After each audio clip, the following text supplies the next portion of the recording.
ሶስተኛው ምዕራፍ ምንድነው ያልሽ እንደሆነ ባህል መገንባት ነው። ኤክስፖርት 8 ቢሊዮን ብለን የዘንድሮ የምንፎክርበት ሳይሆን በሚቀጥለው መድገም አለብን። ቡና የሚቀጥለው መድገም አለብን። ሌሎች ኮሞዲቲ መጨመር አለብን። ኢንዱስትሪ መጨመር አለብን። ማደግ አለበት። ባህል መሆን አለበት።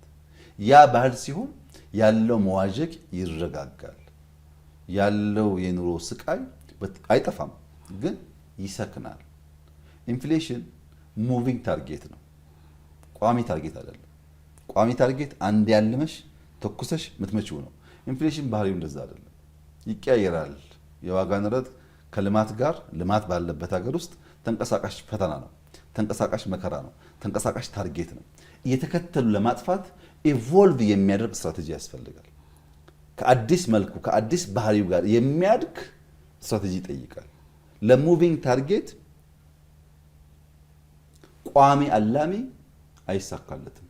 ለሙቪንግ ታርጌት ኢቮልቭ የሚያደርግ ስትራቴጂ የሚከተል አላሚ ግን ያገኘዋል።